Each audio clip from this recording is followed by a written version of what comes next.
अस्सलाम वालेकुम। आज का हमारा टॉपिक वर्ब करेक्शन है।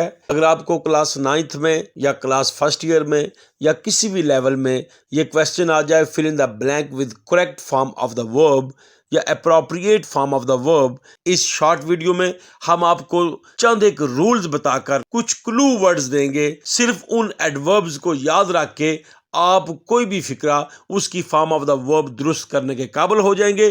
चाहे आपको टेंसेस नहीं भी आते, आप इस क्वेश्चन को बिल्कुल सही सॉल्व कर पाएंगे और इंशाल्लाह ताला तमाम के तमाम नंबर हासिल कर पाएंगे।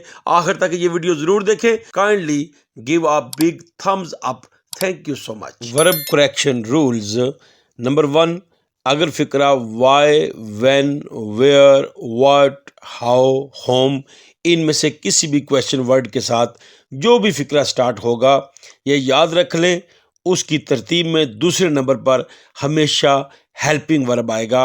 For examples, why are you worried, why के बाद आर का इस्तेमाल हुआ। How did you get it, how के बाद डिड का इस्तेमाल हुआ। Where will you go, where के बाद विल का इस्तेमाल हुआ। इस तरह जितने भी हेल्पिंग वर्ब्स हैं, do, does, has, have, had, did, was, were, is, are, am, can, may, shall, will, जितने भी हेल्पिंग वर्ब्स हैं, why, when, where, how, what, home वाले फिक्रे में दूसरे नंबर पे इन हेल्पिंग वर्ब्स की अंग्रेजी की जाती है। रूल्स नंबर 2, बी की जगह पे फिक्रे की मुनासबत में अगर कोई क्लू वर्ड्स या adverb relating to present tense आ जाए, वहाँ पर हम बी की जगह पे इज, आर, एम का इस्तेमाल करेंगे। अगर कोई क्लू वर्ड या एडवर्ब वो पास्ट की निशानदेही कर रहा हो तो फिर बी की जगह पे वाज वर का इस्तेमाल करेंगे।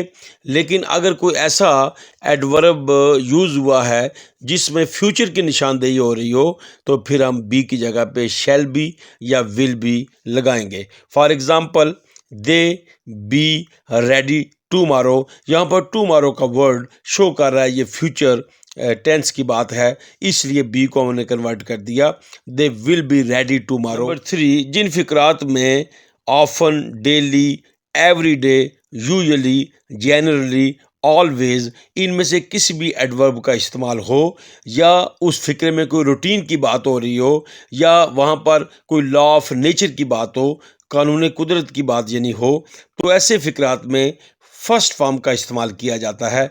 लेकिन ये याद रखें, अगर सब्जेक्ट आई, वी, यू, दे या प्लूरल में से कोई हो तो सिर्फ फर्स्ट फॉर्म लगाएंगे। लेकिन अगर सब्जेक्ट ही, शी, इट या सिंगुलर हो तो फिर हमने फर्स्ट फॉर्म के साथ एस और ई एस का इजाफा कर देते हैं। इसके अलावा अगर फिक्रात में कोई यूनिवर्सल ट्रुथ का इजहार हो तो वहाँ पर भी यही असूल अप्लाई किया जाता है। For example, Adal often tell fairy tales, यहाँ पर ऑफन का इस्तेमाल हुआ है जो इस असूल की निशानदेही कर रहा है। लेकिन चूंकि आदिल सिंगुलर है इसलिए फर्स्ट फॉर्म के साथ एस का इजाफा कर देंगे, Adil often tells fairy tales. Rule number 4, जिन फिक्रात में this time, these days, now, at present या किसी मुस्तकबिल के मफहूम का इजहार हो तो वहाँ पर इज़, आर, एम का इस्तेमाल करते हैं और ब्रैकेट वाले वर्ब के साथ आईएनजी का इजाफा कर देते हैं। इनके अलावा मज़ीद एडवर्ब्स ये भी हो सकते हैं, प्रेजेंटली भी हो सकता है, एट द मोमेंट भी हो सकता है, यानी कोई भी एडवर्ब अगर फिक्र में आए तो ऐसे फिक्रात में वर्ब की पहली फॉर्म के साथ आईएनजी का इजाफा कर देंगे। For example, this time I be busy in reading, तो this time I am busy in reading. जिन फिक्रात में just, ever, never, yet, already, इनमें से कोई भी एडवर्ब आए तो वहाँ पर हैज़, हैव या हैड का इस्तेमाल करते हैं। याद रखें, हैज़, हैव, हैड जब भी आएगा तो वर्ब की थर्ड फॉर्म का इस्तेमाल करते हैं। इसके अलावा मज़ीद अगर कोई एडवर्ब आ सकता है, रिसेंटली आ सकता है, सो फार आ सकता है, इन तमाम सूरतों में हम वर्ब की थर्ड फॉर्म का इस्तेमाल करेंगे और हेल्पिंग वर्ब हैज़, हैव या हैड को फिक्रे की मुनासबत से लेंगे।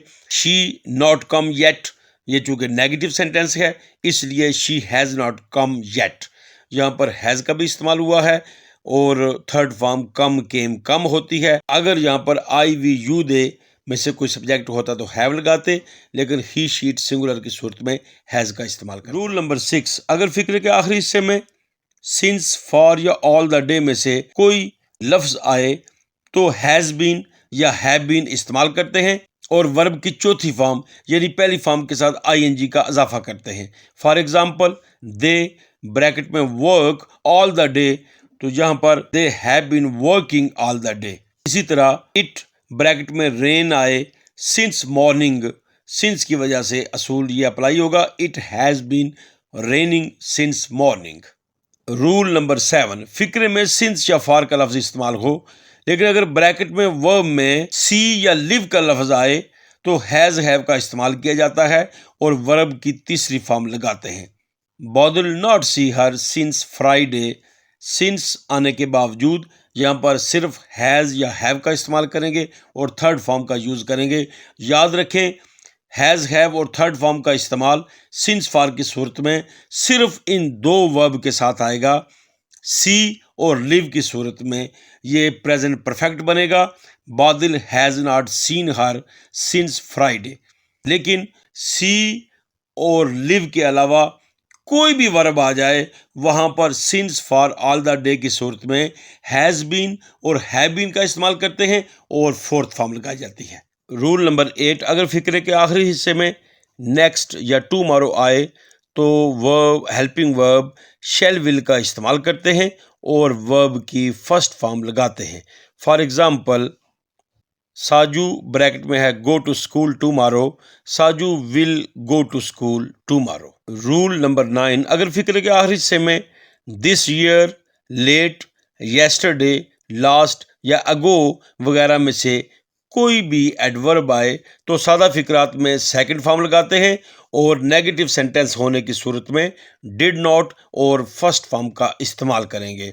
For example, she write to me last month, last का एडवर्ब शो कर रहा है, ये फिक्रा पास्ट इंडेफिनिट का है और ये फिक्रा सिंपल भी है, इसलिए यहाँ पर सेकंड फॉर्म का इस्तेमाल किया जाएगा। She wrote to me last month. Negative होने की सूरत में I not see her yesterday, I did not see her yesterday. Rule number 10, if या व्हेन वाले हिस्से में अगर फर्स्ट फॉर्म आए तो दूसरे हिस्से में फर्स्ट फॉर्म से पहले शैल विल का इस्तेमाल करेंगे। ये कंडीशनल सेंटेंसेस होते हैं, तो याद रखें इफ वाले पार्ट में फर्स्ट फॉर्म का इस्तेमाल होता है, जबकि दूसरे पार्ट में शैल विल के साथ फर्स्ट फॉर्म का इस्तेमाल होगा। For example, if he helps me, comma I be thankful to him, if he helps me, comma I shall be thankful to him. If वाला हिस्सा चाहे सेकंड पार्ट में आए चाहे फर्स्ट पार्ट में आए, इफ वाले पार्ट में फर्स्ट फॉर्म का यूज करते हैं, जबकि दूसरे पार्ट में शैल विल के साथ फर्स्ट फॉर्म। दूसरा कंडीशनल सेंटेंसेस, इफ या व्हेन वाले फिक्रे में हैड और थर्ड फॉर्म आए तो दूसरे हिस्से में वुड हैव इस्तेमाल किया जाएगा और वर्ब की थर्ड फॉर्म लगाई जाएगी। For example, if you work hard, comma you would have passed. याद रखें, इफ वाला हिस्सा सेकंड पार्ट में भी आ सकता है, फर्स्ट पार्ट में भी आ सकता है, बस आपने ये निशानी याद रखनी है। इफ वाले पार्ट में आपने हैड के साथ थर्ड फॉर्म लगानी है तो दूसरे पार्ट में वुड हैव के साथ थर्ड फॉर्म इस्तेमाल होगी। If you had worked hard, comma you would have passed. Rule number 12, when या व्हाइल वाले हिस्से में जब दूसरी फॉर्म आए, सेकंड फॉर्म आए, तो सेकंड पार्ट में वाज वर लगाते हैं और वर्ब की पहली फॉर्म के साथ आईएनजी का इजाफा करते हैं। For example, when I saw her, comma she sleep in the bed.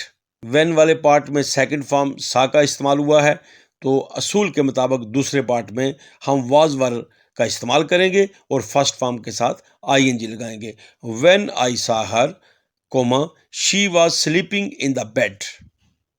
Rule number 13, अगर दो फिक्रात माजी में हों तो आफ्टर के बाद आने वाले हिस्से में हैड और तीसरी फॉर्म लगाते हैं, जबकि दूसरा हिस्सा पास्ट इंडेफिनिट भी किया जाएगा, यानी उसमें सेकंड फॉर्म का इस्तेमाल किया जाता है। For example, she told me this name after he had left.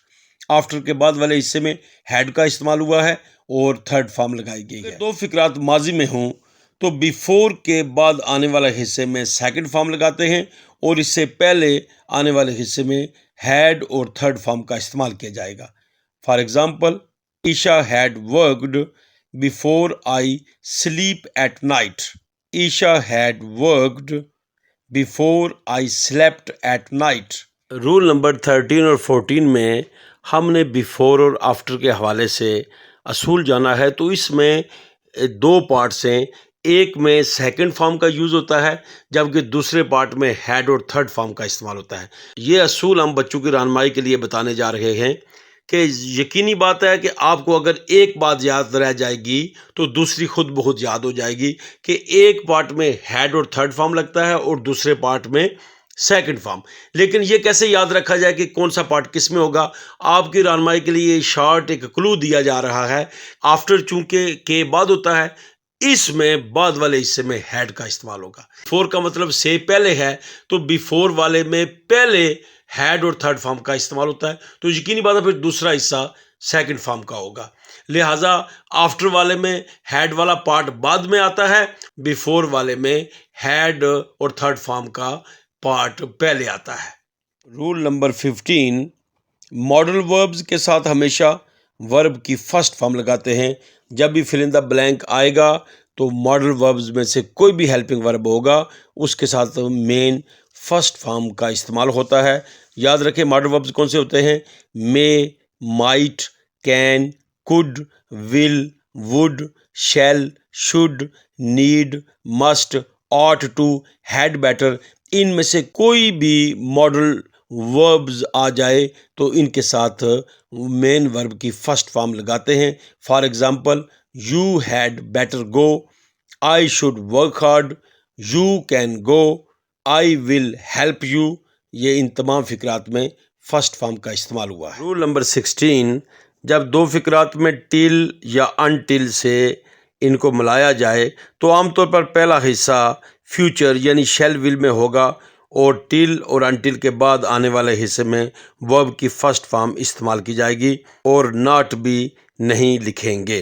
For example, I shall wait for you until you not come.